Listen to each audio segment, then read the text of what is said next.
We are here right now with Mark&Reese, Managing Director of Happy Noy. Hello, Mark. Hi, Claudine. Okay, let's go back and give them a brief background of how you started before I ask about Happy Noy. All right. Okay, let's talk about your college years. What exactly did you take up in college? Well, actually, I took up a course in Ateneo called Management Engineering.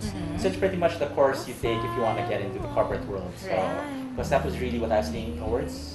Find a job, grow up, retire, that sort of thing. Of course. Yeah. So you started off in taking a business course, and then you ended up getting into a very big company as in sales. Yeah, I went into a multinational, and I spent my whole career there, around 7 years in sales. So I went up different positions. I was in Iloilo for a time, and then to head office.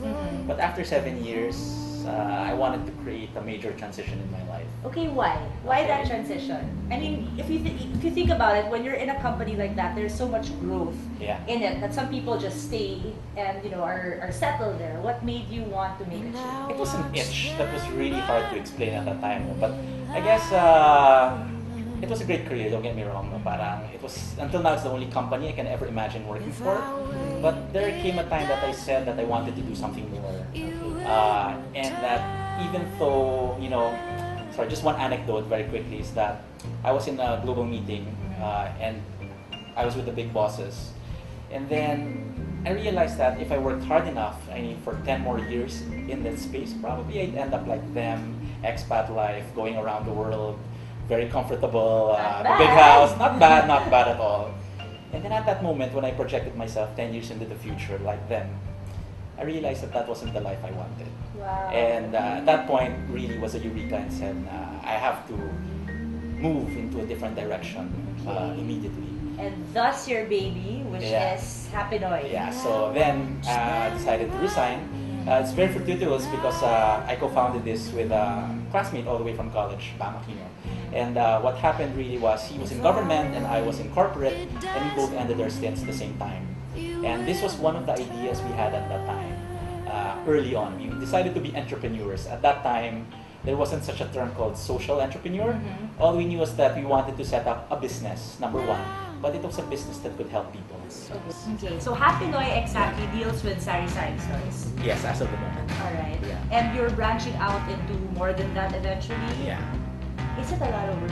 It sounds is. so complicated. Okay, just to quickly explain it, we work with microfinancing institutions, and you can consider them like the banks for the poor. They lend, people at that sector 3,000 to 5,000 pesos to start with, and then they have to get into a very small business. And through the years, microfinancing has grown in the Philippines. In fact, there are more than 3 million clients who borrow from microfinancing institutions. What we realized was an opportunity to help out those more than 3 million people with their business. So you can imagine that there's a bank that lends to you your capital, 3,000 to 5,000 pesos, but a company could be created that could help you with your business. Right, especially these people who know nothing about stuff like that, so they go to you. Yes, in that sense. So people call it a micro franchise, but we're sort of treading that term carefully because it's not a perfect analogy. But it's sort of like that. So Happy Noy is right now a chain of sari-sari stores that get capital. They get also best price because we source for them.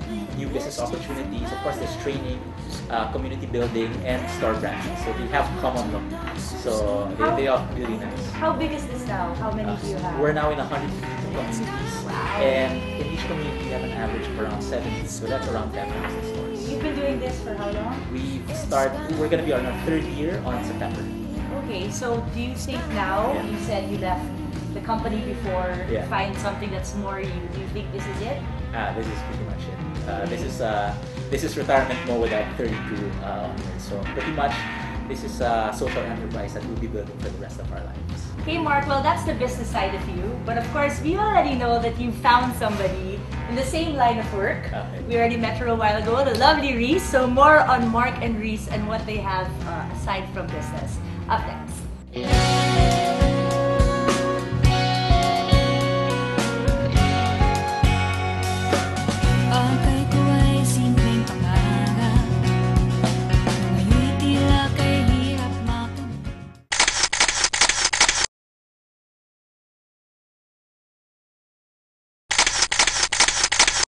Back here with Mark and Reese, and a while ago we already talked to them separately about their careers, but now we will kind of delve into their relationship as a couple. Okay lang? Hey. Alright, let's talk about how the two of you met.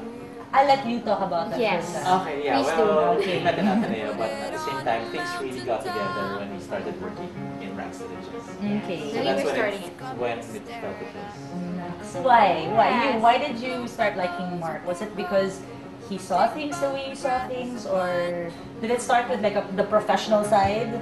Yeah, definitely. Because I think I saw a lot of heart in what it's doing, and the thing is, there's not really a lot of people who would believe in the same values that we do.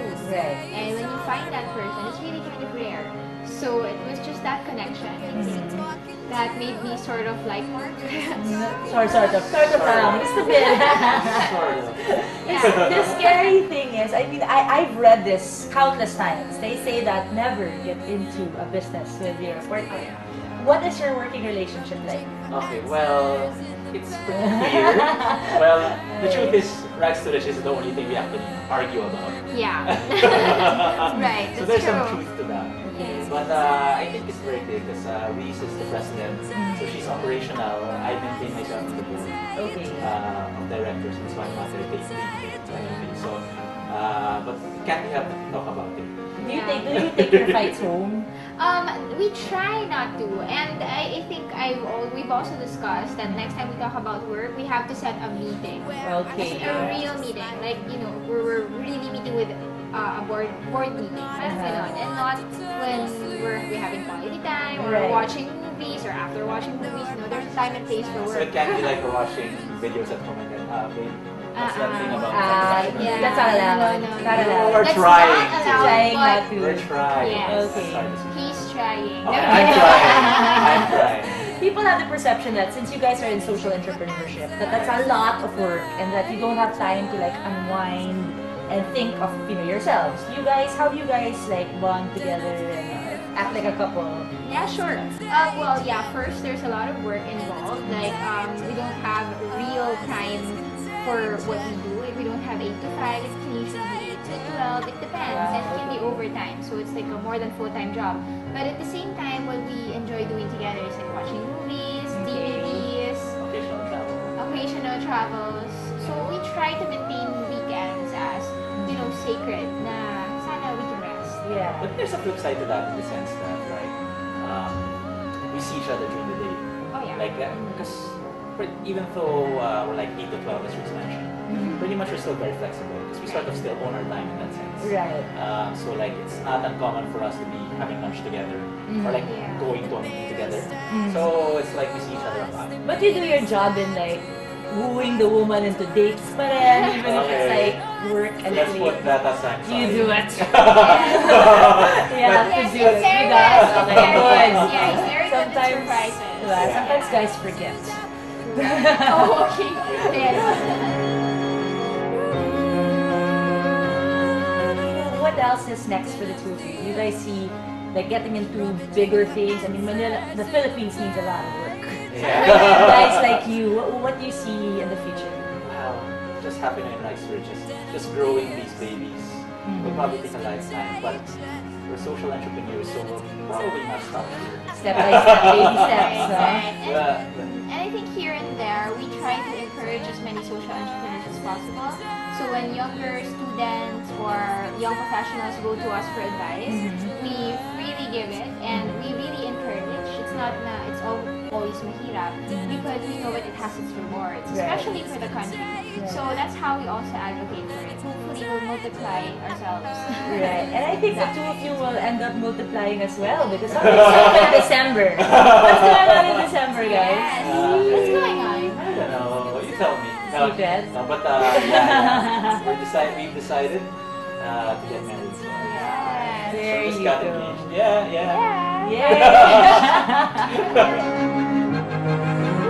Okay, what about after the wedding? You guys thinking of a place that you for your honeymoon? Any Well, place in mind? Yeah, we've actually decided for it to be Hawaii.